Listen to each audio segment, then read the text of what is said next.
Bien, la Academia Nacional de Farmacia y Bioquímica se complace en hacer esta presentación del doctor Lazarowski y le damos a todos la bienvenida, a todos los colegas y académicos presentes hoy, que en gran número, en apreciable número, nos están acompañando en esta exposición. El doctor Lazarowski, a quien conocemos de hace ya tiempo, realizó sus estudios en la Facultad de Farmacia y Bioquímica de la Universidad de Buenos Aires y su formación postdoctoral en la Universidad de Carolina del Norte a Chapel Hill. Se especializó en la medicina nuclear hematológica que ejerció en la Academia Nacional de Medicina de Buenos Aires.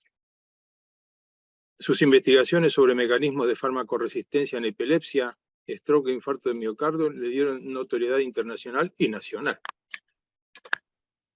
Se inició en la actividad docente en 1974, alcanzando los cargos de profesor regular full-time de hematología y de director de la carrera de posgrado de bioquímicos especialistas en dicha área. Es, como algunos de nosotros, licenciado en análisis clínico y luego bioquímico, licenciado en el uso de radioisótopos, doctor en bioquímica, especialista en bioquímica clínica en el área hematológica y tiene un máster en ingeniería genética y biología molecular. Es actualmente profesor titular regular de la Cátedra de Bioquímica Clínica 2, del Departamento de Bioquímica Clínica de la Facultad de Farmacia y Bioquímica de la UBA, y miembro del Comité Académico Instituto de Fisiopatología y Bioquímica Clínica INFIBioc, también de la Facultad de Farmacia y Bioquímica. Ha transcurrido parte de su vida en organizaciones internacionales y, como dijimos arriba, tuvo una pasantía importante en la Universidad de Carolina del Norte, en Chapel Hill, justamente, como decíamos, donde tuvo su formación doctoral. Ha sido profesor invitado en el curso internacional de epilepsias farmacoresistentes en el Instituto Mexicano de Seguro Social. Tiene premios y distinciones nacionales varios y también internacionales. Por nombrar dos, digo el 22º Congreso Argentino de Neurología Infantil sobre proteínas de resistencia a múltiples drogas en esclerosis tuberosa y epilepsia refractaria en la Sociedad Argentina de Neurología Infantil, y un premio de la Asociación Química Argentina sobre el mejor trabajo en el área de bioquímica clínica en el 32º Congreso Argentino de Química en el año 2019. También internacionales. Por citar dos, en el año 2004, mejor publicación neurológica en la Sociedad de Neurología Americana sobre el mismo tema, un certificado de primer premio en mejor trabajo científico con ferroptosis causa o consecuencia de epileptogénesis en Turquía, en Amidiyya International Student Congress, hace poco, en el año 2022. Y tenemos también un premio a mejor póster en el área de farmacoterapia que dice que fue presentado en Medellín, en el 12º Congreso Latinoamericano de Epilepsia en octubre del año pasado también, que es, ¿puede el cannabidiol causar anemia? Y habla sobre el efecto in vitro del cannabidiol sobre glóbulos rojos humanos e implicaciones en tratamiento de la epilepsia refractaria. Es miembro de sociedades científicas como la Sociedad Argentina de Hematología y miembro titular desde hace ya como 15, 18 años de la Liga Argentina contra la Epilepsia. Este tema de la epilepsia es quizá el tema número uno por el cual personalmente hemos llegado a conocimiento y tejido, digamos, una relación con el doctor Lazarowski. Pero también, como profesor y académico importante que es, ha sido director de tesis doctorales, jurados de tesis doctorales, múltiples publicaciones en revistas y libros nacionales e internacionales, y sus principales líneas de investigación, por citar dos, son mecanismos de farmacoresistencia en epilepsias, stroke y enfermedades oncohematológicas, y ferroptosis cerebral y cardíaca en epilepsia. además de otras cosas. El tema de hoy, como todos ustedes saben, es el rol de los transportadores ABC en las epilepsias refractarias. Dos palabras sobre este tema. Estos transportadores pueden ser inducidos por hipoxia, inflamación o por las propias crisis convulsivas de la epilepsia, las que sin control y con alta frecuencia aumentan significativamente su expresión en los órganos excretores, pero también en células que normalmente no los expresan, como son las neuronas y los cardiomiocitos. Estas células tienen una actividad eléctrica intrínseca a su funcionalidad, pero la expresión de la glicoproteína P puede alterar su funcionalidad al producir una despolarización por reducción significativa del potencial de membrana en reposo. Tengamos en cuenta que son justamente dos tejidos en los cuales el potencial de membrana es altamente importante. Esta vendría a ser el núcleo conceptual que seguramente alrededor del cual el doctor Lazarowski nos va a hacer su presentación de ahora. Y le dejamos entonces el micrófono a disposición. Doctor Lazarowski, muchísimas gracias por estar con nosotros en esta conferencia. Bien, muchas gracias por la extensa presentación. No hacía falta tanta data. Lo más importante creo que es lo último, que es el corazón de lo que voy a mencionar, que es toda una historia personal y apoyada por otros autores internacionales de lo que fuimos hallando paulatinamente en la búsqueda de la explicación del rol de los transportadores ABC en la epilepsia refractaria. Y bueno, agradecer a la Academia Nacional de Farmacia y Bioquímica por esta oportunidad de compartir esta experiencia.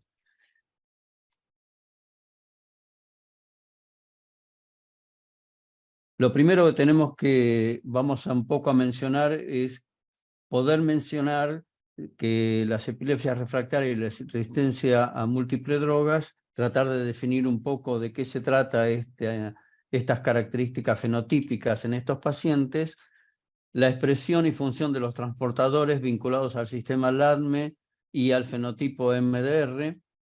Vamos a hablar un poco de la cronología de las experiencias clínicas y experimentales que pude desarrollar y confirmada, por supuesto, internacionalmente por otros autores, y preguntarnos cuál es el rol del cannabidiol en las epilepsias refractarias y si ese rol tiene algún efecto sobre la función de una de las glicoproteínas de estos transportadores, quizá la más importante, la glicoproteína PGP.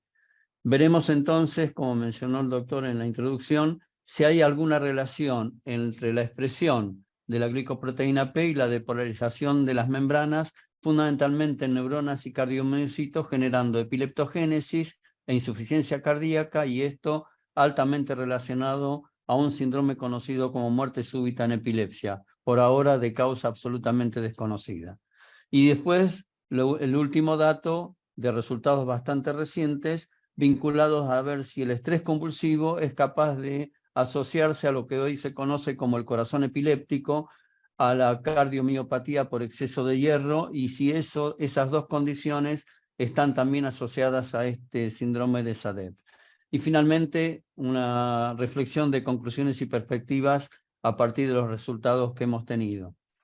La primera de las situaciones que se plantea cualquier médico neurólogo ante un paciente con convulsiones es establecer si esas crisis son realmente crisis epilépticas, y en el caso que eso efectivamente sea así, caracterizarlo desde el punto de vista fenotípico y establecer en función de eso una clasificación que es bastante complicada, pero en función de esa clasificación se establecen los tratamientos con las drogas anticonvulsivantes adecuadas para cada síndrome epiléptico en particular, que no son todos iguales, son bastante heterogéneos.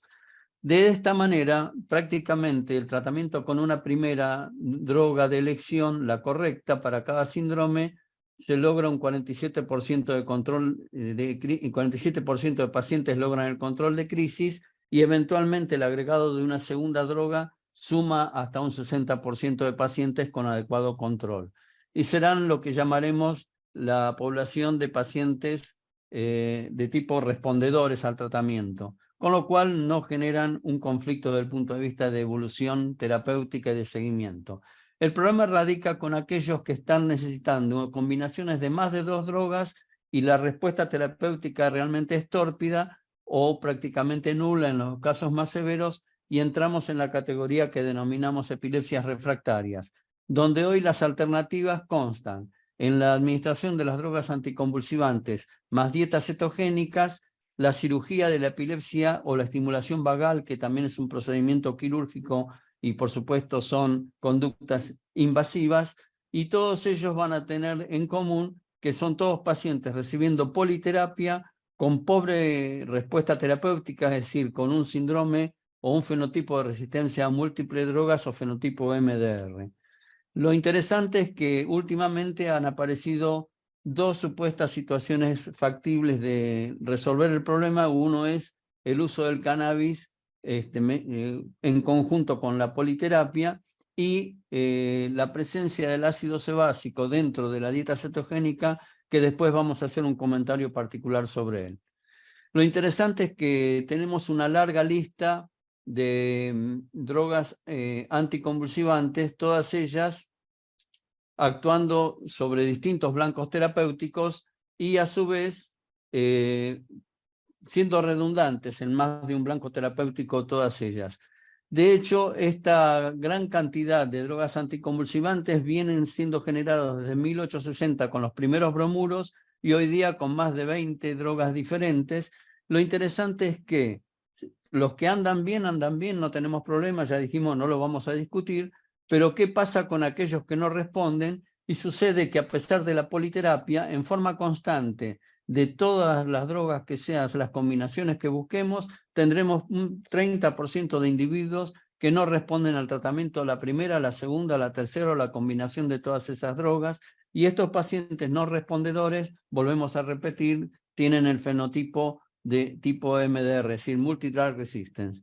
Y la otra cosa tan importante es que el riesgo de producir el síndrome de muerte súbita en epilepsia es 24 veces mayor en estos pacientes respecto a los pacientes que sí son respondedores.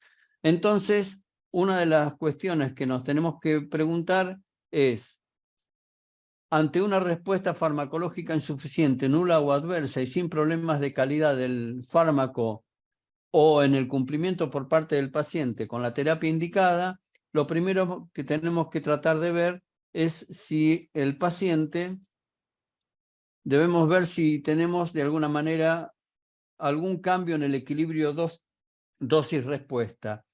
Y este equilibrio dosis-respuesta está gobernado por el sistema LADME, que a su vez tiene gran impacto en la farmacocinética y está codificado por el concepto que es la farmacogenética, es decir, genes que están directamente relacionados a la absorción, distribución, metabolismo y excreción. Ahora bien, exclusivamente la absorción, distribución y excreción están vinculados a la presencia de los distintos transportadores. Estos transportadores están fuertemente expresados en forma constitutiva en los principales órganos del equilibrio de esta farmacocinética y metabolismo, como el hígado, el intestino y el riñón, y por supuesto todas las drogas que son administradas por vía oral y aquellas que van a tener un problema de absorción, distribución y excreción, y las que son administradas por vía intravenosa tendrán modificaciones de distribución y excreción mediada por estos transportadores. Y desde el punto de vista del sistema nervioso central, la barrera hematoencefálica, pero no las células intraparenquimatosas del cerebro, son las que expresan estos transportadores, ejerciendo de alguna manera un rol de control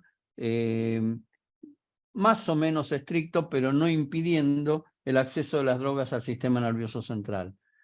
El descubrimiento y origen de los transportadores y el fenotipo MDR se debe al profesor Victor Link, que a fines de los años 70, diciembre del 79, se dedica a cultivar células neoplásicas con dosis subletales de una droga antineoplásica, y luego de ese cultivo las enfrenta a dosis absolutamente altas de esas drogas y empezó a ver, o le pareció, que las drogas patinaban o rebotaban de la membrana, pero después vio que esas membranas ya tenían la presencia de una proteína que previamente no estaba en las condiciones del cultivo inicial. Esto significó que la caracterización de esta glicoproteína, un ABC transporter, es decir, ATP binding cassette, que gasta energía y es dependiente de calcio para el bombeo de drogas, lo que hace es sacar las drogas que ingresan a la célula hacia el exterior. Y por eso, por esa cuestión de permeabilidad, la bautizó como glicoproteína P. Hoy sabemos que existen muchos ABC transporters con muchísimos sustratos específicos, más de 50 en mamíferos, pero solo 3 de ellos están expuestos en las membranas jugando un rol clave en la farmacoresistencia a las drogas. Es decir, que tienen amplia variedad de sustratos inespecíficos y alta capacidad de eliminar cuanta droga ingrese al organismo. Pero como sabemos, son 4 los mecanismos principales de resistencia a drogas, como corresponde a los 3 mosqueteros, que siempre fueron 4, y uno escondido en el citosol, que se llama Major Valve Protein, es decir, una estructura de baúl gigantesco que secuestra las drogas que ingresan a su estructura proteica, impidiendo que también de esta manera accedan a sus blancos terapéuticos. Muy bien, en condiciones normales, entonces sabemos que la expresión de los transportadores en la barrera hematoencefálica están generando un ingreso permitido pero controlado de drogas al sistema nervioso central. De modo tal que el equilibrio entre las concentraciones plasmáticas e intracerebrales de las drogas estarán totalmente en equilibrio con la dosis y la respuesta, y por supuesto esa expresión normal de estos transportadores no es limitante para la adecuada terapéutica en pacientes respondedores, que son el 60 o 70% de los casos. Bien, ¿cuáles fueron las primeras evidencias clínicas de que los transportadores estaban entonces sí ejerciendo un rol en la farmacoresistencia en epilepsia? Corría el año 95, yo en aquel momento era el director del laboratorio del Instituto Flenny, y se interna en la terapia intensiva una lactante de 4 meses de edad que venía con tratamiento con hidantoína, fenobarbital y lorazepam, pero ingresa con un cuadro de crisis sin control prácticamente repetidas durante momentos muy seguidos durante el día. Entonces la conducta fue realizar una terapia agresiva de dosis endovenosas de carga, dosis recomendadas para esto, con hidantoína, pero nos encontramos con la sorpresa de lo que yo llamaría el dato inesperado, el dato o el resultado sorprendente, de niveles subterapéuticos significativamente muy por debajo del valor mínimo del rango terapéutico para la hidantoína.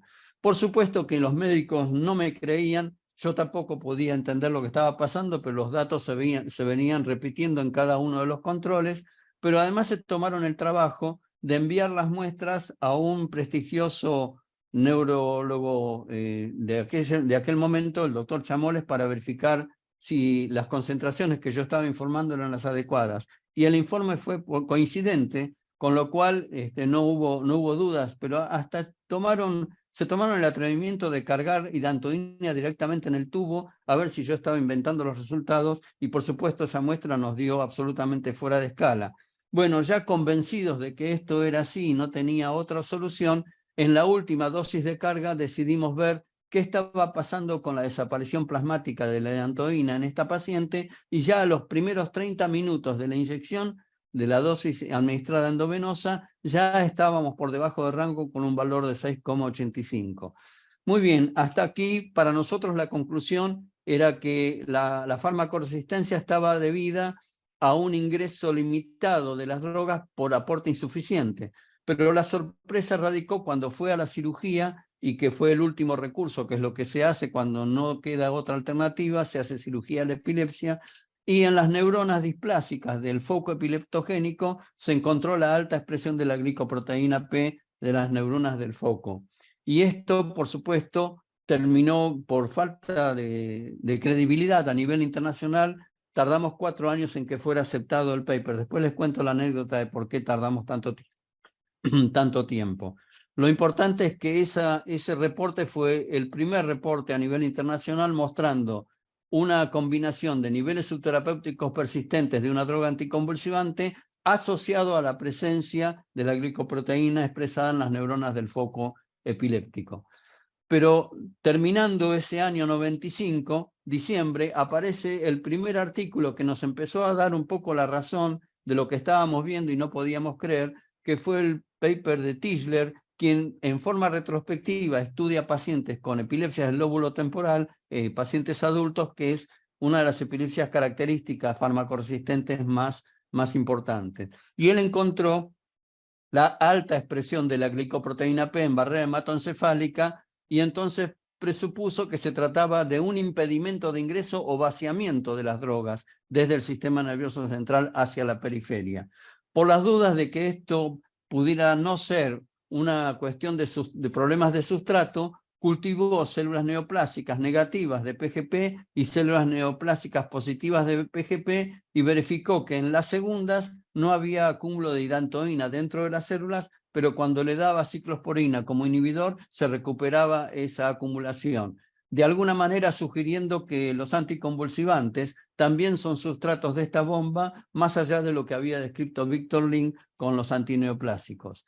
Entonces, en función de ese dato, ya al año siguiente, nosotros vimos cómo, en forma retrospectiva, fuimos a buscar nuevamente si en los pacientes con epilepsia del lóbulo temporal, con esclerosis mesiales temporales, encontramos que 9 de ellos tenían no solo la alta expresión de PGP en la barrera hematoencefálica, sino también principalmente en las neuronas, un dato que Tisler no había documentado. Y este dato nos llamó poderosamente la atención y es lo que vamos a seguir manteniendo como alerta en toda la charla. Bueno, no pasó mucho tiempo hasta que en el 98 aparece un segundo caso infantil, en este caso de 6 años de edad, con crisis generalizadas, donde durante todo el periodo de internación recibiendo estas 3 drogas, carbamazepina, hidantoína y ácido valproico, se mantuvieron altos porcentajes de niveles subterapéuticos, donde el ácido valproico estuvo 100% por debajo del rango.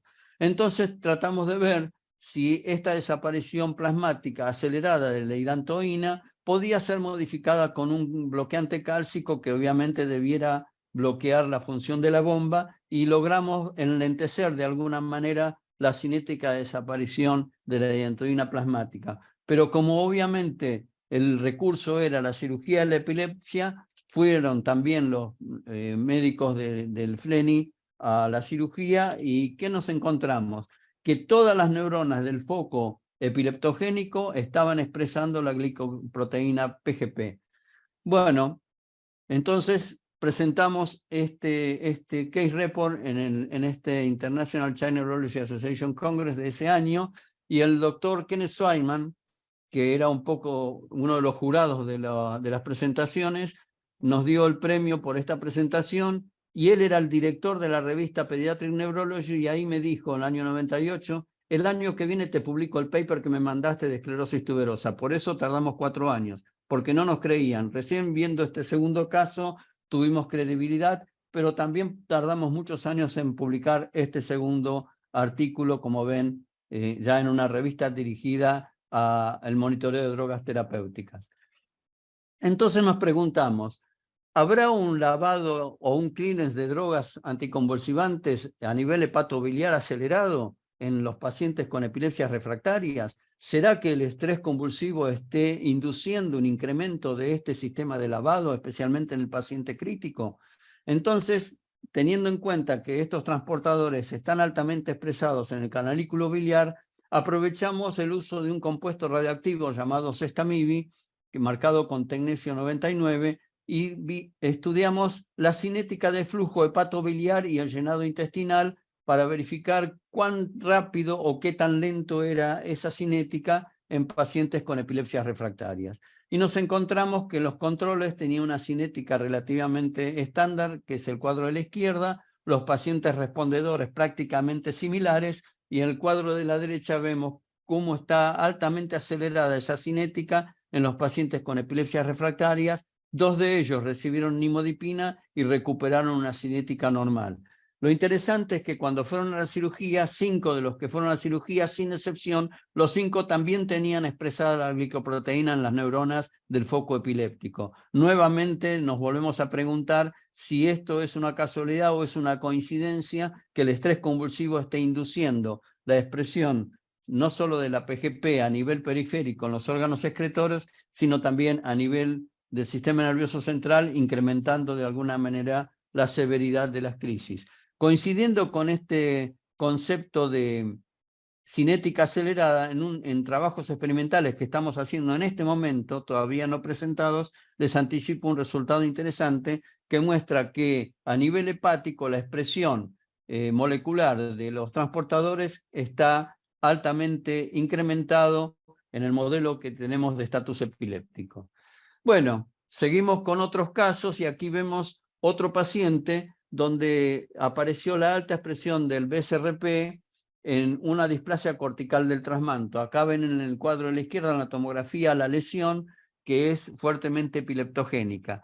En este caso, lo interesante es que cuando se hizo la biopsia de por resección quirúrgica de la cirugía de la epilepsia, nos encontramos con alta expresión de BSRP y la presencia de unas vacuolas en esas neuronas displásicas que estaban cargados de lipofucsina, que fueron detectadas también por microscopía electrónica. El paciente no era una lipofucsinosis hereditaria, no sabemos por qué este compuesto estaba acumulado en ese lugar, pero lo interesante era que este paciente había empezado con crisis de muy temprana infancia y fue incrementando lentamente la gravedad de su cuadro hasta terminar de desarrollar un cuadro de epiléptico refractario con la lesión visible a nivel de tomografía computada. Y esto tardó casi 8 años, que fue la edad en que fue sometido a la cirugía de la epilepsia.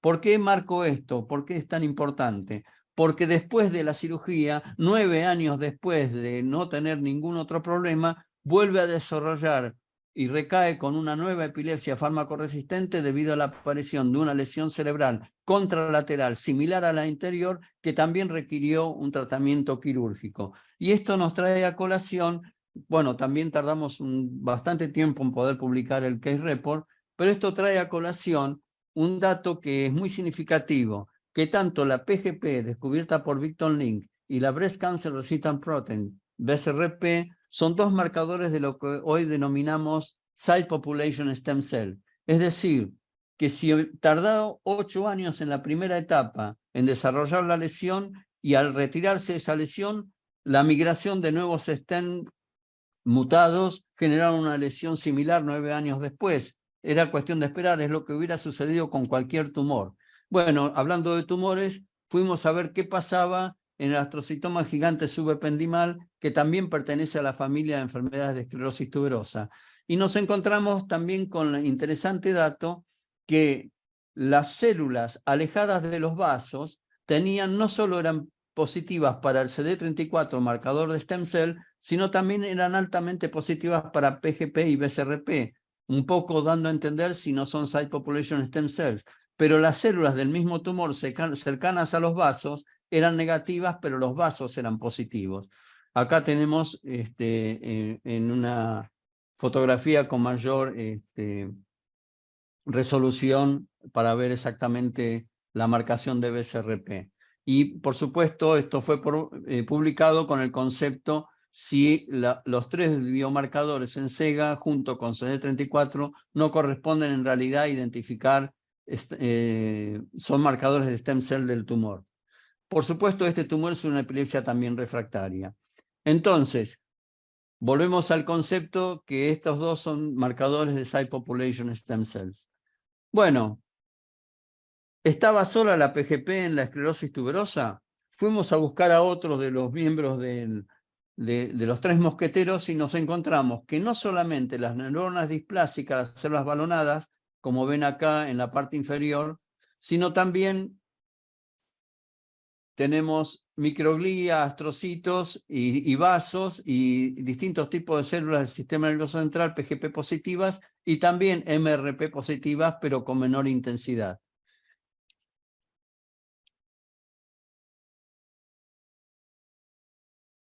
Y para terminar el cuadro y completar lo que corresponde, los otros 2 mosqueteros también estaban presentes y entonces esto nos permitió concluir una publicación mostrando que las 4 proteínas de farmacoresistencia, PGP, BSRP, MRP y Maljubar protein, constituyen un mapa de farmacoresistencia, particularmente en la esclerosis tuberosa. De modo tal que cualquier patología que tenga los 4 mosqueteros expresados no hay terapéutica farmacológica que funcione y en esclerosis tuberosa por ahora el recurso es el recurso quirúrgico.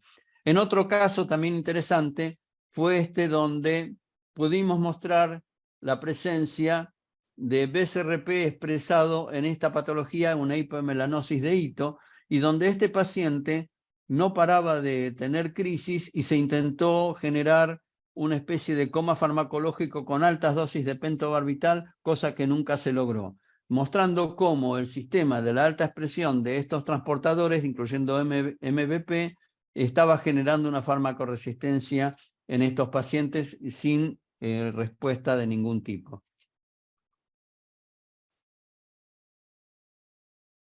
Luego, en el seguimiento de muchos otros casos, se presentaron 2 pacientes que estaban en protocolo de cirugía de epilepsia que ya venían con un antecedente de niveles subterapéuticos persistentes, a pesar de la politerapia, de por lo menos una de las drogas que estaban recibiendo. En un caso se trató de la hidantoína, en el otro caso del ácido valproico, pero la administración de nimodipina 2 miligramos kilo permitió que esos pacientes lentamente fueran recuperando nivel terapéutico de sus drogas y empezando a controlar mucho mejor sus convulsiones y salieron del protocolo de cirugía. No necesariamente se les controló en 100% sus crisis, pero por lo menos no necesitaron ir a la cirugía de la epilepsia, teniendo un comportamiento similar a aquellos otros pacientes 2 que habían también modificado su cinética de Sestamibi en el estudio que hicimos en los pacientes adultos.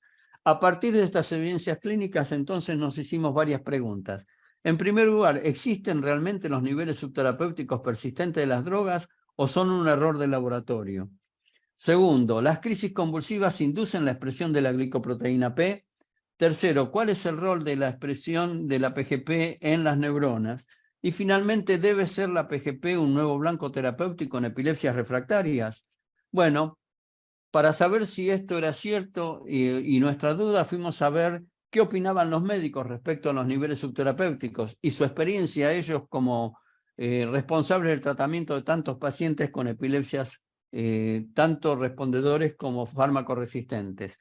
Y en un en un libro de tratamiento de las epilepsias, no pongo los autores porque son buenos amigos y epileptólogos de fama internacional. Lo que puedo decir es que ellos en la página 147 se dedican a analizar la importancia del control de niveles séricos de anticonvulsivantes, y en este recuadro, que ellos lo ponen en gris, y acá lo resaltamos, miren lo que dice. Expresan que en nuestra experiencia hemos recibido muchos informes erróneos de niveles séricos. La aplicación más probable de este error es que los reactivos utilizados por algunos laboratorios hayan perdido su sensibilidad. No hay que olvidar que los reactivos se importan en paquetes sellados de 50 y 100 determinaciones y que su alto costo motiva la renuencia a respetar la fecha de vencimiento. Bueno, huelgan los comentarios, porque yo como bioquímico me sentí terriblemente ofendido ante esta aseveración, encima publicado por una editorial de prestigio internacional y donde miles de médicos están leyendo este mensaje. Entonces la respuesta bioquímica no se hizo esperar y realmente fue contundente. ¿Y qué hicimos? Fuimos al mismo hospital donde pertenecen estos médicos y fuimos a verificar 5 años de datos de niveles séricos de anticonvulsivantes y evaluamos 21.040 dosajes correspondientes a más de 3.000 pacientes con epilépticos tratados con politerapia. Y si están tratados con politerapia, se trataba de pacientes con difícil control.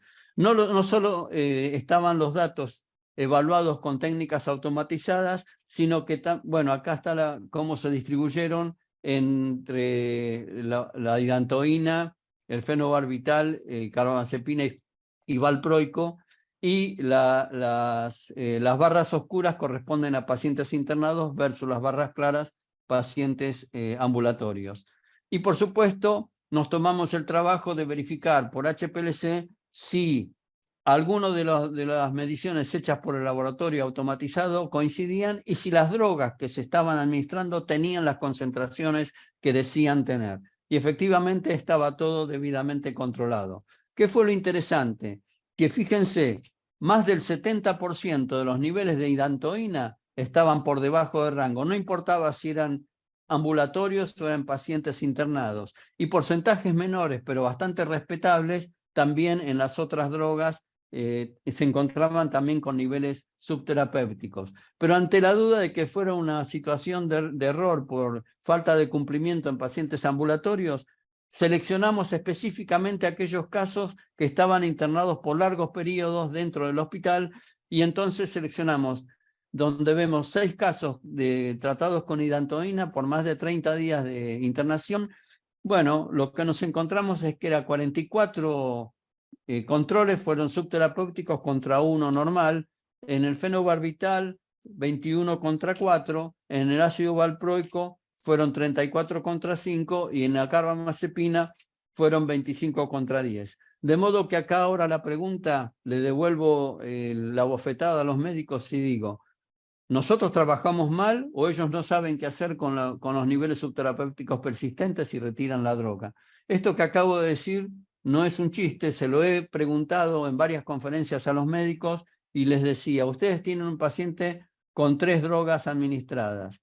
El paciente no responde a las convulsiones y resulta que una de las drogas está por debajo del rango.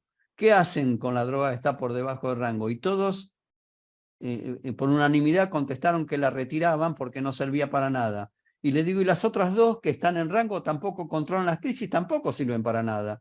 ¿Por qué no piensan que este marcador nos está avisando de un mecanismo farmacocinético acelerado de lavado de drogas, en vez de pensar que hay error de laboratorio o que la droga no es adecuada, no tiene la calidad que corresponde, en vez de jugar como corresponde de alguna manera inhibiendo el sistema de bombeo? Bueno, este trabajo fue publicado hace poco tiempo, dando internacionalmente a conocer que no es un error de laboratorio. Las segundas preguntas son, ¿las crisis convulsivas inducen la expresión de PGP? ¿Cuál es el rol de la proteína expresada en neuronas? ¿Debe ser la bomba esta un nuevo blanco terapéutico en epilepsias refractarias? Entonces, por suerte fui invitado a trabajar en el Instituto de Robertis, donde estuvimos 10 años haciendo estudios experimentales en ratas, y me incorporé al trabajo con la doctora Girardi, quien ella tenía el modelo de epilepsia inducido por ácido 3-mercaptopropiónico, que genera una inhibición de la glutámico de carboxilasa con acúmulo de glutámico intracerebral y disminución de las concentraciones de GABA y por lo tanto convulsiones espontáneas apenas pocos minutos después de la inyección. Y lo que nos encontramos que al dar una dosis diaria, provocar una crisis por día, al día 4 el panel de la derecha muestra una alta expresión de la glicoproteína, principalmente en los vasos de barrera hematoencefálica, ahí en corteza, comparado con el control, pero acá lo vemos en mayor aumento, pero en este mayor aumento no solo vemos lo que está asociado a los vasos, sino también algunas neuronas aisladas, lo cual podría significar parte de lo que habíamos encontrado a nivel clínico. Pero también vemos que hay algunos vasos negativos, es decir, que no hay un impedimento de ingreso de la droga, pero sí probablemente un gran lavado de la droga que ingresa al sistema nervioso central. Entonces, ¿qué pasa si seguimos aumentando el número de crisis y en vez de 4 días pasamos a 5 y ya empezamos a reclutar más cantidad de neuronas, incluso más lejanas a los vasos, y cuando llegamos a día 7 prácticamente todo el parénquima de neuronas se llena de glicoproteína PGP. Lo llamativo de este dato es que terminamos publicando en 2004 fue que ¿es este el nivel necesario de glicoproteína P expresada para que el animal o el modelo experimental sea totalmente refractario a la protección con hidantoína? Bueno, acá vimos justamente, y si se trataba de un problema de flujo, con ayuda del doctor Christian Hess, que hoy es el titular de la cátedra de farmacología, él tenía la disponibilidad del método de hacer por microdiálisis. Pudimos ver la cinética de la hidantoína en el hipocampo y las ratas controles no modificaron la cinética a pesar de dar nimodipina como bloqueante de la bomba. Pero las ratas con 7 días de crisis, altamente resistentes y con alta expresión de la glicoproteína activa, disminuyó significativamente ese flujo, pero al administrar nimodipina, de nuevo 2 miligramos kilo, se inhibió la actividad de la bomba y se recuperó el flujo a mayores concentraciones con total control de las crisis convulsivas en el modelo. Entonces, aquí vino la respuesta. Sí, efectivamente, más allá de la pregunta, este trabajo publicado con colaboradores, con colegas del NIH, planteamos claramente que la glicoproteína P debiera ser entonces un nuevo blanco terapéutico en las epilepsias refractarias. Volvamos al tema de lo que habíamos visto en el primer esquema, de la dieta cetogénica. Les dije que iba a mencionar qué pasa con el ácido sebácico y un poco contestando si la PGP debiera ser el blanco terapéutico. Bueno, la dieta cetogénica sí tiene buenos efectos en muchos pacientes, pero no se conoce el mecanismo exacto de por qué se produce. Bueno, en este trabajo, desarrollado fundamentalmente por el grupo del doctor Alan Tarevi de la Universidad de La Plata, en el que pude colaborar, vemos cómo el ácido sebácico, componente de la dieta cetogénica, es un fuerte inhibidor de la expresión de la glicoproteína P. ¿Esto responde a lo que estamos nosotros proponiendo? En parte, probablemente no sea el único efecto, pero ayuda al concepto de lo que nosotros estamos proponiendo. Y respecto al cannabis, que está teniendo tanta propaganda y tanta buena prensa sobre su uso en las epilepsias refractarias, hay un artículo muy interesante, bueno, hay muchos, pero este quizás sea uno de los más referentes de 2 epileptólogos de reconocida trayectoria internacional, quienes plantean la posibilidad del uso de cannabinoides en tratamiento de las epilepsias. Ahora bien, solo de todas las epilepsias y los que son sensibles a las drogas comunes, ¿para qué le vamos a dar cannabis? Me tomé el atrevimiento de discutir el título y yo diría que los cannabinoides debieran ser el tratamiento de las epilepsias refractarias y no de todas las epilepsias. El otro dato importante es que ellos hacen un análisis de todos los blancos terapéuticos del cannabidiol, lo que se considera una droga multitarget, motivo por el cual por todos esos blancos podría tener un efecto anticonvulsivante. Y la pregunta que nosotros nos hacemos, si es para usar en epilepsias refractarias, si las epilepsias refractarias están vinculados a lo que pasa con la expresión de los transportadores, nosotros nos preguntamos, ¿acaso el cannabidiol ejerce algún efecto inhibiendo el metabolismo por sí o está inhibiendo la expulsión de las drogas vía la glicoproteína P? Bueno, ellos no se lo preguntaron, pero nosotros sí, y más allá de este análisis de todos los blancos terapéuticos que el cannabidiol tiene, aquí propusimos que efectivamente genera una inhibición de la glicoproteína P. Pero más allá de proponerlo, concretamente lo demostramos. Acá tenemos cultivo de neuronas primarias en condición de control que no toman, no adquieren, no retienen la rodamina 123, que es un sustrato específico de la glicoproteína P. Pero las neuronas excitadas con glutámico o sometidas a hipoxia, que sí expresan la glicoproteína P, perdón, me estoy equivocando en esto. Esto es simplemente la expresión de la bomba. No estamos hablando de la rodamina. Es decir, que las neuronas en condiciones normales no expresan la bomba y después de la estimulación con glutámico o hipoxia sí expresan la bomba. Como trabajar con este sistema es bastante complicado, fuimos a ver qué pasaba con astrocitos que son más fáciles de manejar en el cultivo y en condiciones basales que los astrocitos PGP negativos acumulan gran cantidad de la rodamina 123, que es un sustrato de la bomba. Pero después del insulto por hipoxia, la acumulación de la rodamina es bastante disminuida y al darle a esas células tariquidar, que es el inhibidor específico de la bomba, se recupera significativamente la retención de la rodamina 123. Bueno, teniendo esto en cuenta como modelo, ¿qué pasaba si a estas células altamente expresando PGP las incubábamos con cannabidiol y vimos cómo el incremento de las concentraciones de cannabidiol en el cultivo recuperaba significativamente la retención de la rodamina 123 a medida que se incrementaba la dosis del cannabidiol? No contentos con eso, vimos el mismo resultado en las células endoteliales vasculares correspondientes a barrera hematoencefálica. Y por lo tanto, también con la ayuda del mismo doctor Talebi de La Plata, pudimos ver vía docking que el cannabidiol tiene 2 sitios de unión dentro de la estructura de la glicoproteína P, semejantes, similares a los que tiene el tariquidal y por eso su efecto inhibitorio. En consecuencia, ya tenemos de nuevo una nueva herramienta que nos está diciendo por qué la PGP debiera ser el blanco terapéutico en las epilepsias refractarias.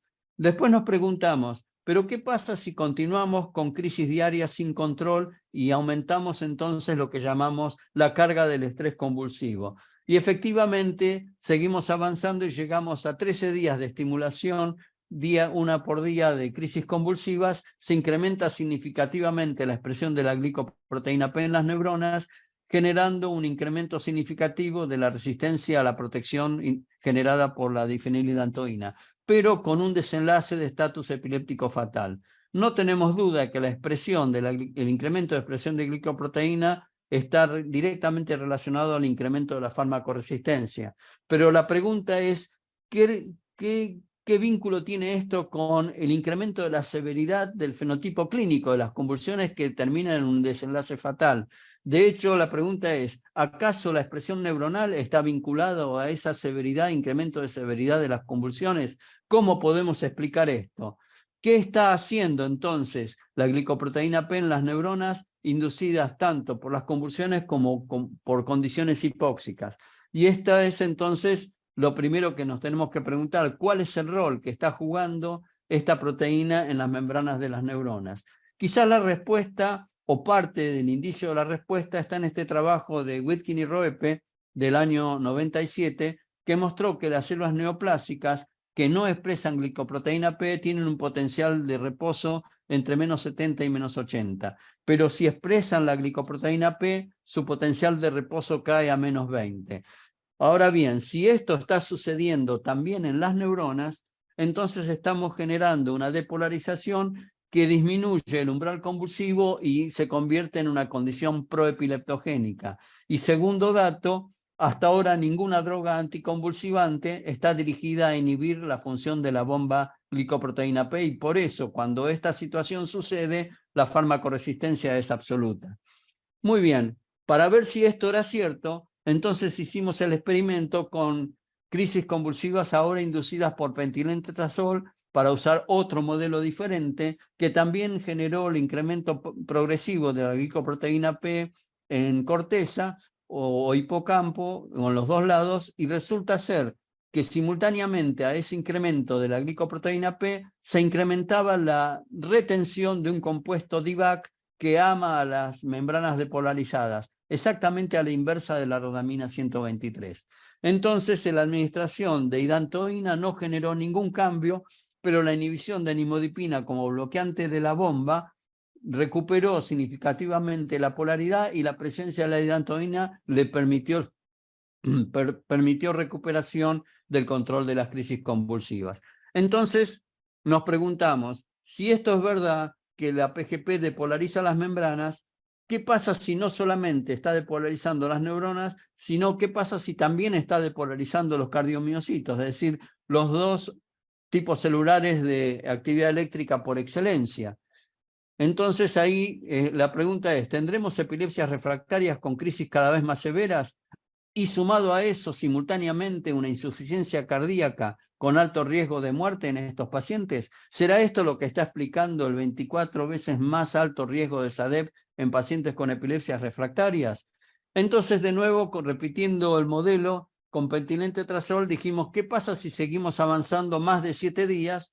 Y nos encontramos que efectivamente la severidad de las crisis medidas por la escala de Racine, que mide la severidad del fenotipo convulsivo, se va incrementando progresivamente, y eso estuvo asociado con un incremento, como ya vimos, de la expresión de la glicoproteína P en el modelo. Pero a día 10 todos los animales se murieron todos juntos. No había WhatsApp, no se podían avisar, no se suicidaron con previo aviso simultáneamente. Entonces algo está pasando por el cual se produjo esta muerte repentina después de una enorme carga de crisis convulsivas acumuladas. La pregunta es de qué se mueren estos animales después de semejante carga de estrés. Y entonces lo que estamos planteando es que consideramos a las crisis convulsivas como eventos hipóxicos de reperfusión con afectación no solo cerebral, sino también en órganos periféricos. y el corazón quizás sea el órgano más sensible y de más riesgo para generar consecuencias. Si esto es cierto, debiera estar activado el hypoxia-inducible factor, que es el factor de transcripción que va a inducir la alta expresión del receptor de eritropoyetina y también la glicoproteína P, que también es sensible al HIF. Y si esto es cierto, debiéramos tener hipocaptación de sestamibi, que es un compuesto que es 100% sustrato de la bomba, y entonces fuimos a probar si efectivamente era así. Y lo vimos, efectivamente la carga de crisis convulsivas no solo generó el incremento de la expresión en corteza de la PGP, sino también el incremento de la glicoproteína en los cardiomiocitos y asociado a alta tasa de muerte espontánea en estos animales. Es decir, que el número de crisis acumuladas sin control incrementa la expresión de la glicoproteína P y con ello la expresión en cardiomiocitos y alto riesgo de la muerte espontánea, por lo menos en el modelo animal. Entonces, fuimos a ver si efectivamente el HIF estaba activado y si efectivamente estábamos teniendo hipocaptación de sestamibi, y vimos cómo, tal cual, la glicoproteína se incrementa significativamente su expresión en los cardiomiocitos después del estatus convulsivo, con alta activación del hypoxia-inducible factor en esos cardiomiocitos. Y asociado a ello, ahí vemos la captación de sestamibi cardíaca por SPECT, y resulta ser que estos animales, después del estatus epiléptico, les cae significativamente la retención del sestamibi, es decir, se produce una hipocaptación, y esos animales, varios días después del estatus, sin que nadie les haga nada, aparecían muertos en sus jaulas por muertes espontáneas. Es decir, que estábamos viendo un fenómeno de alguna manera, de hipofunción cardíaca que estaba asociado a un alargamiento de la onda QT con bradicardia y, por supuesto, alta tasa de muerte. Este trabajo, por suerte, fue realizado en colaboración con el grupo del doctor Helpi, que son los referentes en la cardiología experimental de nuestra universidad. De modo tal que las crisis convulsivas, la alta carga de crisis convulsivas tónico-clónico generalizadas, alto número de convulsiones sin control, producir hipoxia, isquemia y, por supuesto, ese maltrato del cerebro sobre el corazón termina encontrando al corazón en una condición de stunning cardíaco, sin capacidad de bombeo, y en vez de responder con taquicardia, termina respondiendo con una bradicardia y asístole, y finalmente termina produciendo el SADEP. Bueno, esta hipótesis prácticamente ya ha sido planteada internacionalmente por nosotros, y también planteando que no era solamente un problema de estrés, sino fundamentalmente también como consecuencia de una hipoxia isquemia producida no solo a nivel cerebral, sino también a nivel cardíaco, donde las convulsiones producen hipoxia y las hipoxias también producen convulsiones.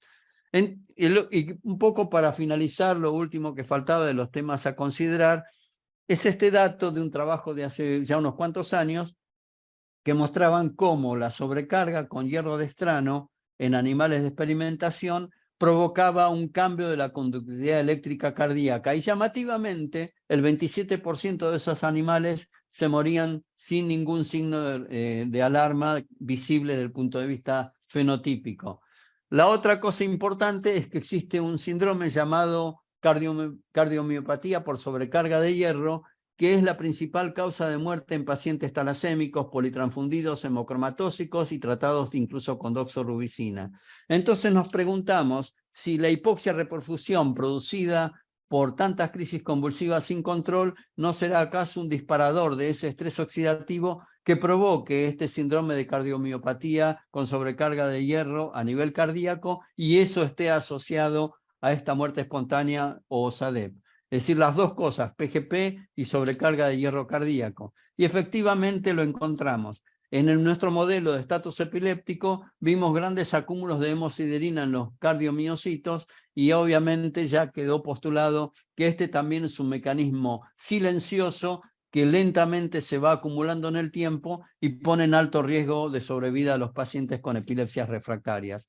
Entonces nuestra hipótesis final de alguna manera es que las crisis convulsivas sin control generan más expresión de glicoproteína P, generan más farmacoresistencia, empeoran el cuadro clínico que puede llegar al estatus epiléptico, pero también tienen repercusión cardíaca con atentamiento cardíaco, con pérdida de los potenciales, los canales de potasio, que esto está descrito por un colega en Turquía, y la acumulación de hierro con el síndrome que ya mencionamos, y por supuesto la última crisis convulsiva que requeriría una respuesta taquicárdica, encuentra un corazón en asístole que no puede responder y el individuo se muere en muerte súbita, y esta sería por lo menos lo que nosotros podemos aportar que puede explicar este fenómeno.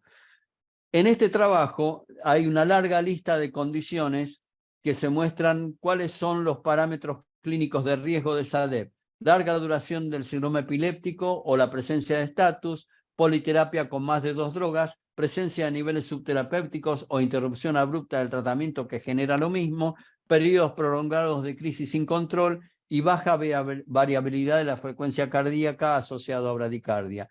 Y todos estos datos son los que nosotros encontramos en nuestros modelos experimentales asociados a la presencia de la glicoproteína P, no solo cerebral, sino también cardíaca. Entonces, como conclusiones, primero, los niveles subterapéuticos persistentes de las drogas no son un error de laboratorio, sino un fenotipo clínico del paciente, donde ese marcador nos tiene que servir para ver si podemos inhibir la bomba, recuperar niveles y eventualmente recuperar el control de la crisis. Segundo, las crisis convulsivas inducen la expresión neuronal de PGP, que depolariza sus membranas y juega un rol tanto en la farmacoresistencia, porque no hay droga anticonvulsivante que esté dirigida contra la glicoproteína, y además generar un mecanismo proepileptogénico que agrava la severidad de las convulsiones. Y esas crisis convulsivas también inducen la expresión de PGP en cardiomiocitos, que depolariza sus membranas, contribuye al síndrome del llamado corazón epiléptico, descrito hace solo 2 años, induce el síndrome de segmento QT alargado, bradicardia e incrementa el riesgo de muerte súbita.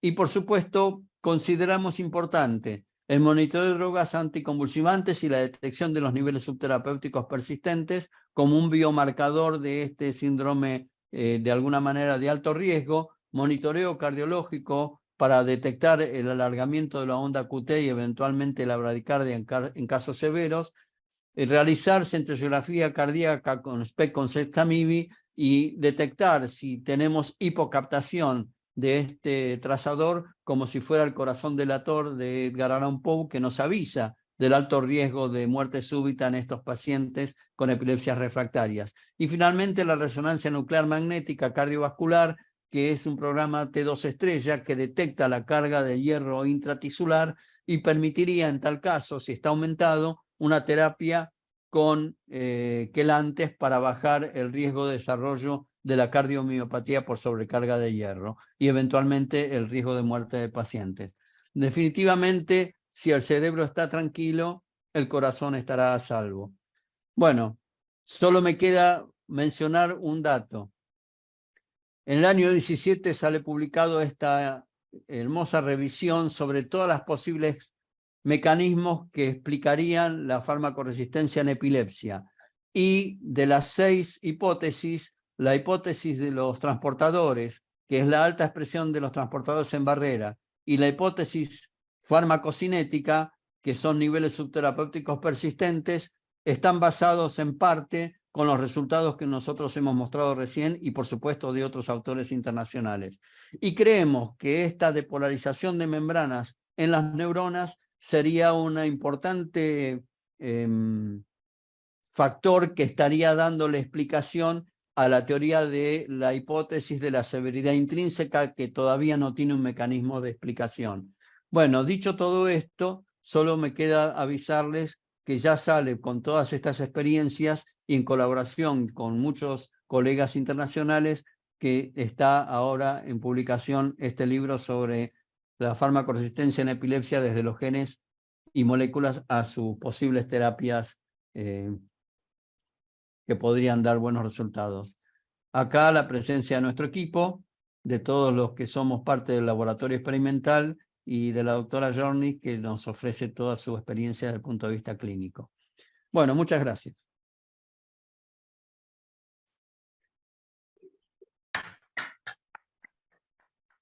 Muy bien. Sí.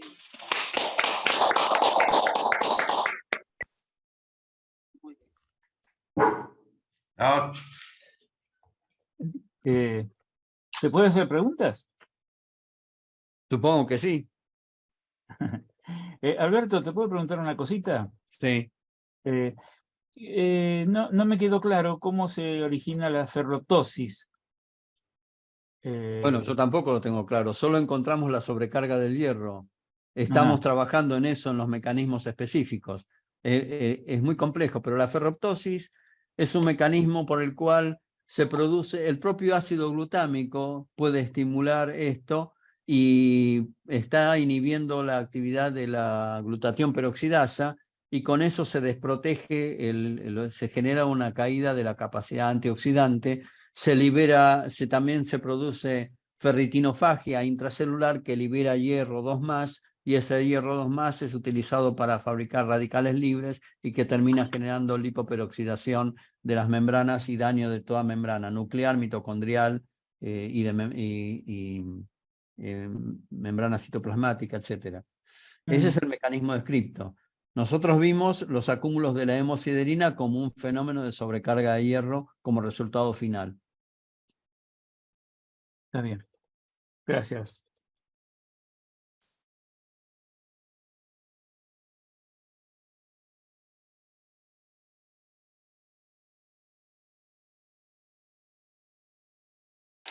Alberto, ¿Sí? bueno, felicitarte, aparte del aplauso que despertó a mi perra, no sé si se sintió el ladrido. Y bueno, dentro de las explicaciones en cascada que tú estabas mencionando, nosotros en ese libro de epilepsia fármaco-resistente que participamos gracias a la invitación tuya en esta segunda edición del libro, en nuestro capítulo hacemos un análisis ferviente defensor de la hipótesis de los transportadores de flujo como una de las principales causas de la fármaco-resistencia. Y planteamos que la expresión de transportadores de flujo surge como respuesta del organismo a una intensa actividad en determinados tejidos. Esa actividad lleva a un aumento de flujo sanguíneo, de fracción del gasto cardíaco que se dirige a esos tejidos para tratar de soportar con el aporte de oxígeno, con el aporte de glucosa, para que pueda el tejido recuperar energía que la está perdiendo por esas descargas sucesivas. Ese aporte de sangre para aportar oxígeno y combustible lleva intrínseco el ingreso de cualquier otro tipo de sustancias, que los tejidos no los necesitan. Exacto. Entonces, el factor de sobreexpresión es justamente para quitarse de encima esos invitados o intrusos, mejor, que se van introduciendo en esos tejidos. Y es así que se produce a nivel cerebral, y una de las diapositivas que tú pasaste es que si el cerebro está tranquilo, el corazón está a salvo.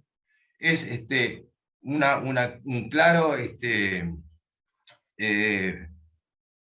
forma de expresar de que el cerebro controla la sobreexpresión de transportadores de flujo, no solamente en la barrera hematocefálica, no solamente en las neuronas y demás células del cerebro, sino también en tejidos muy distantes, en el propio corazón, en el hígado, en el intestino, como tú decís, y hay indicios, no soy un investigador de ese punto en particular, de que en la sangre se ha visto una sustancia que circulando llega a todos los tejidos para darle la orden de que hay que sobreexpresar transportadores de flujo, porque nuestro cuerpo se ve ante la eventual invasión de sustratos que no los queremos, fruto de esa importante descarga neuronal. Entonces está todo enrabado, y lo que tú empezaste explicando de las bajas concentraciones de drogas es ya el resultado final de una altísima sobreexpresión de transportadores de flujo en el lugar donde se inicia todo el problema, que es en el cerebro, y que después se va transfiriendo a órganos periféricos, como por ejemplo los eliminadores. Entonces, Exacto. en definitiva, no entra al cerebro y además sale del organismo. Por lo tanto, vas a ver bajas concentraciones de droga a nivel cerebral, pero también bajas concentraciones sistémicas, porque las está expulsando el organismo. Entonces, para mí, la expresión de transportadores de flujo, ejemplificado con la PGP, que es la primera que se conoció, como de los 4 mosqueteros que tú mencionás, en definitiva, está la llave para entender el problema. Ahora, ¿cómo resolverlo? Bueno, leamos esa segunda edición del libro que tú estás... Gracias por la propaganda. No soy yo el único que va a dar alguna pista, sino que otros mucho más calificados investigadores mencionan de cómo poder evitar ese estrés que se produce a nivel cerebral, realizando actividades físicas, o sea, quitándole al cerebro todo el peso de las descargas continuas y sucesivas, haciendo de que se comparta por otros órganos esa demanda de oxígeno y que no sea solamente las neuronas las que la estén necesitando. Entonces creo que por lo que leí de otros capítulos de ese libro, van a haber pistas interesantes para resolver un problema que la trajiste tú a escena ya hace mucho tiempo, cuando te escuché en Buenos Aires, creo que por el 2008 fue, Sí, tal cual. que ahí nos conocimos, viniste al Uruguay, y bueno, me convertí en un ferviente... en un fan de la PGP. En un fan, ahí está. Sí.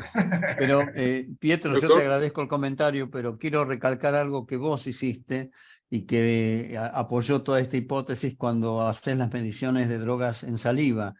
Y bien mostraste que hay una sobreexcreción salival de las drogas cuando la PGP está sobreexpresada, rompiendo el equilibrio de la fracción libre en plasma respecto a lo que se libera en saliva. Si mal no recuerdo, Sí. podría ser ese un indicador que nos está mostrando farmacoresistencia, es decir, niveles bajos en plasma como encontré yo y niveles altos en saliva respecto al equilibrio que debiera tener en los pacientes con farmacoresistencia.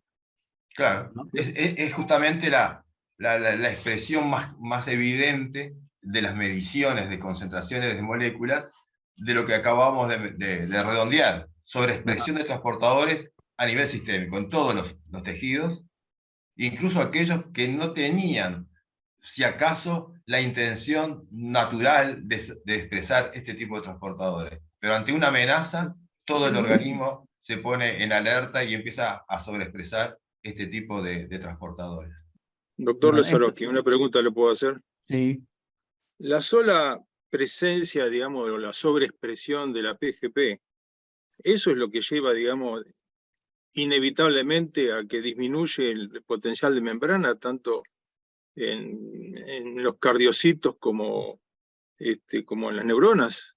¿O hay un mismo, bombeo específico de sustancias de adentro hacia afuera? Aparte, bueno, esto es como si fuese una bomba de achique, pero ¿hay algo exacto. que bombea hacia afuera que hace que baje el potencial de membrana? Vamos por parte. Antes de contestar esto, quiero hacer un comentario respecto a lo anterior. Nosotros hemos visto también niveles subterapéuticos de otras drogas, por ejemplo, antibióticos en pacientes internados en terapias intensivas.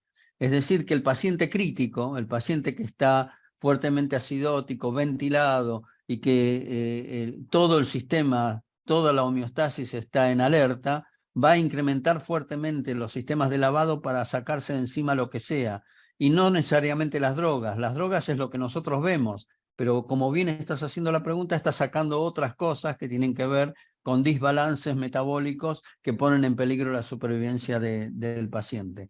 Con respecto a tu pregunta concreta, hay un dato que para nosotros es parte de nuestra hipótesis final, y yo me olvidé decir que teníamos en esta imagen, además de los becarios doctorales, teníamos un becario estrella, que es este ratón transgénico que con la ayuda de la doctora María Dolores López García de la Universidad de Salamanca y bajo el diseño realizado por Jerónimo Osmendi, pudimos desarrollar en Salamanca y hoy tenemos la colonia en la Argentina, y ese ratón tiene una expresión neuronal espontánea en sus neuronas del hipocampo de la glicoproteína P.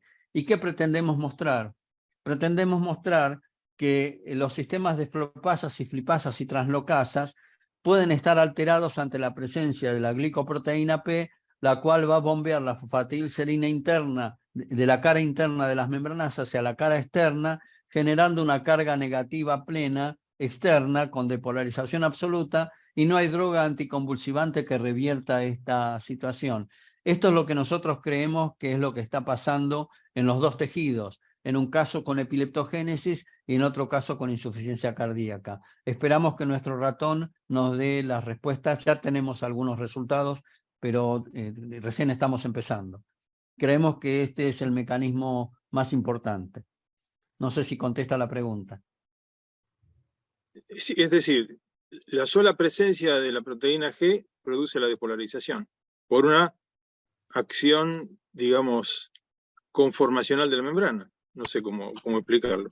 Bueno, el que la depolariza ya lo demostramos, pero el por qué y el cómo lo hace, proponemos que es esta hipótesis, la estamos ahora trabajando.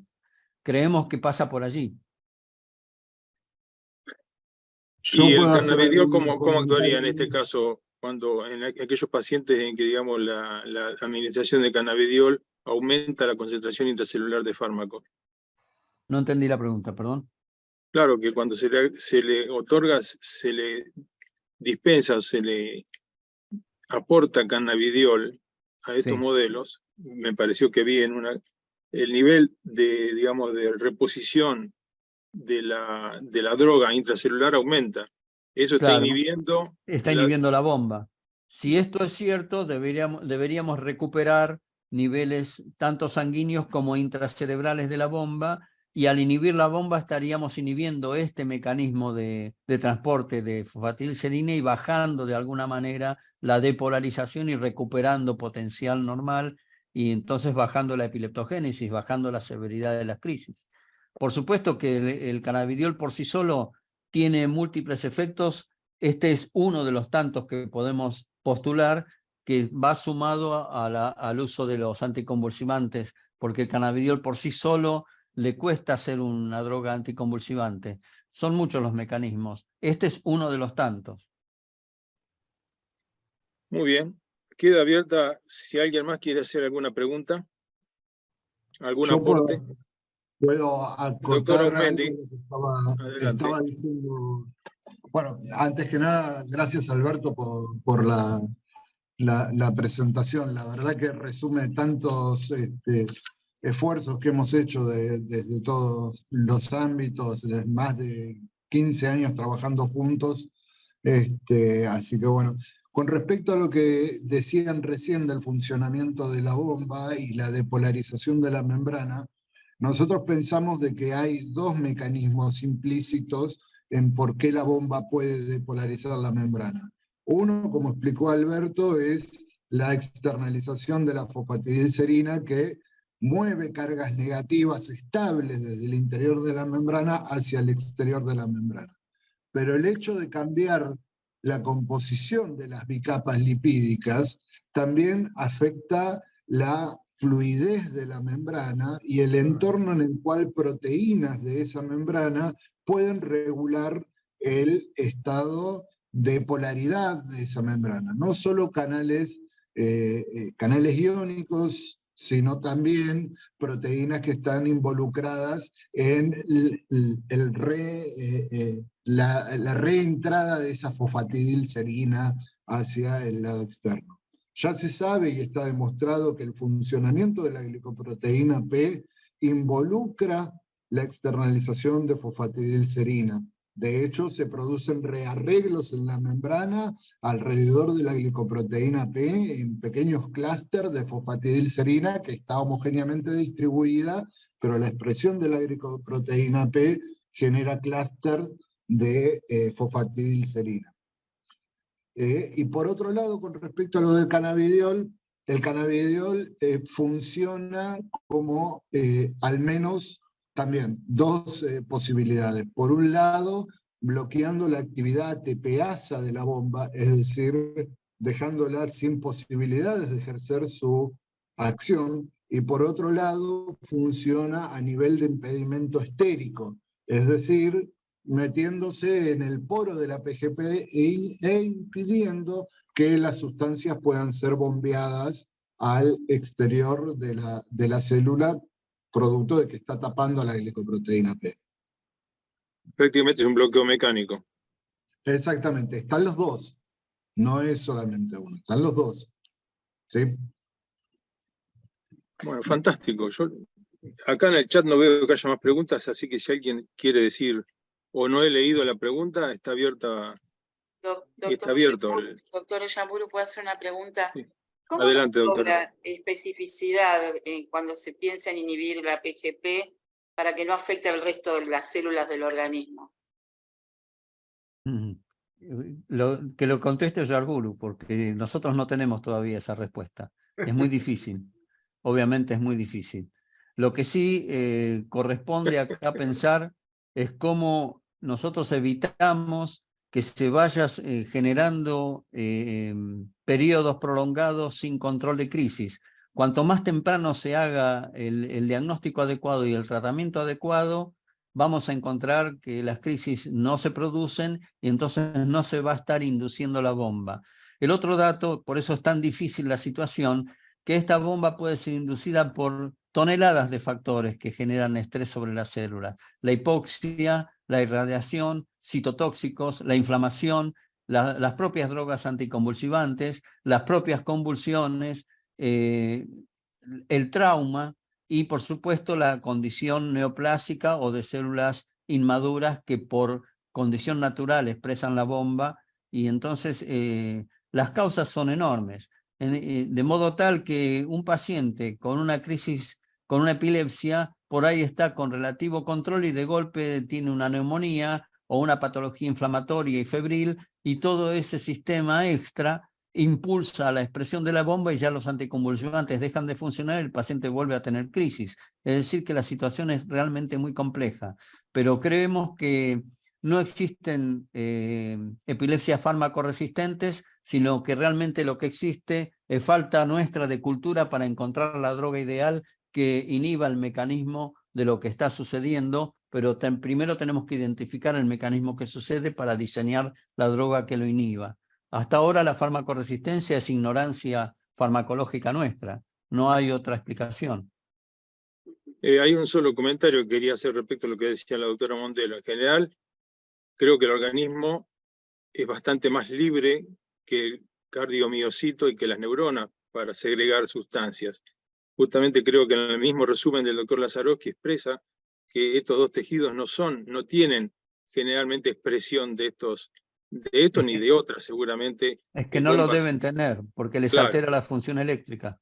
Entonces, digamos que la parte delicada es que por eso que son blancos de esta situación. Ahora yo le quería hacer otra pregunta más que tiene que ver más que nada con cómo empezó la charla suya. La multiresistencia a las drogas se encuentra porque el paciente viene mostrándose que es directamente resistente a través de varias pruebas o es de movida, ya se sabe que, digamos, cuáles son aquellos que van a ser, digamos, multiresistentes. Bueno, es una excelente pregunta. Dependiendo del tipo de epilepsia. Hay epilepsias que ya por arranque ya se sabe que son farmacoresistentes, como son todas las displasias corticales o malformaciones del desarrollo, que son las epilepsias lesionales, donde las neuronas son displásicas, son las típicas displasias de Taylor, y que esas neuronas, en una situación relativamente inmadura, tienen expresión de las bombas. A los trabajos de Eleonora Aronica, de Holanda, ha mostrado en todas las displasias corticales que todas sin excepción expresan estas bombas. Y son todas farmacoresistentes y todas se terminan resolviendo por cirugía de la epilepsia. En segundo lugar están aquellas que, lo decía Martin Brody, que fue el primer esquema que yo mostré de entrada de cómo se va dilucidando el diagnóstico e indicación terapéutica de las convulsiones, de las epilepsias. Él decía que ante una prueba dosis-respuesta con X concentraciones o dosis de determinado anticonvulsivante, se veía si la respuesta era absolutamente óptima o subóptima, ya se tenía un parámetro de riesgo de que esa epilepsia pudiera ser fármaco-resistente. Pero el principal factor que está determinando la fármaco-resistencia es la evolución crónica del proceso subyacente, que muchas veces no sabemos cuál es. Son mecanismos que cualquier noxa, como puede ser un stroke o un trauma, provoca una zona de core y una zona de penumbra, y esa zona de penumbra se va lentamente depolarizando, lentamente se va inflamando, lentamente va incorporando células inflamatorias inmunes dentro de su periferia, se va produciendo gliosis, y todos esos fenómenos ayudan, estimulan la expresión de estos transportadores, y son todos condicionantes de mayor severidad y mayor refractariedad. Muy bien, queda una sola mensaje acá que dice: entonces el aceite de cannabis sería una gran esperanza para este problema de la multiresistencia. Bueno, creo que el doctor Aumendi contestó esto, depende, ¿no? Depende de otra cosa, que no lo mencionamos aquí. Con el grupo de los becarios de Jerónimo estuvimos haciendo experimentos in vitro, donde estamos dando algunas alertas del uso de cannabis. No es cualquier cannabis, no estamos hablando de THC, estamos hablando de cannabidiol. Y nosotros vimos que in vitro el cannabidiol destruye a los polimorfonucleares y destruye a los eritrocitos. De modo que el tratamiento crónico a largo plazo puede tener consecuencias que son lentas en aparecer, pero pueden traer consecuencias a largo plazo en los pacientes desde el punto de vista de sobrecargas de hierro por hemólisis y de inmunosupresiones por pérdida de competencia de los polimorfonucleares. Por supuesto, en muchas otras células del sistema inmune también. Un mensaje de la doctora María José Fernández, que está escrito en portugués. Parabienes, Alberto, por la bellísima exposición. El conocimiento sobre el papel de las PGP como episodio para las epilepsias refractarias avanza y las hipótesis ya son evidencias. Muchas gracias. Y no tenemos más mensajes. ¿Y cómo se administra el medicamento? José María Pereira González. No sé a qué medicamento se refiere. Bueno, todo... El que hizo la pregunta, si lo quiere aclarar. José María Pereira González. Bueno, creo que ya estamos. Ha sido felicitar al doctor,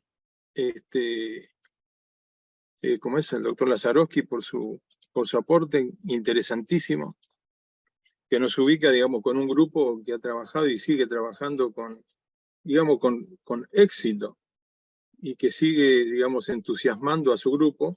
En buena hora que tengamos esto tan cerca de nuestra casa y tan distribuido en Latinoamérica, porque ya tenemos gente de Uruguay, tenemos gente creo que es de Brasil, en fin, estamos hechos. Doctor Lazarowski, encantado. Acá bueno, los mensajes de apreciación y exitoso de la conferencia son múltiples, así que se los hago llegar porque les corresponde a usted y a todos sus colaboradores, que me parece que estuvieron todos presentes. Y a mí, yo me felicito por haber tenido el honor de poder presentarlo a usted, y de haber compartido con todos los colegas, digamos, su hermosa charla, e ilustrativa, fundamentalmente ilustrativa charla. A todos. El agradecido soy yo, por supuesto. Un abrazo para todos.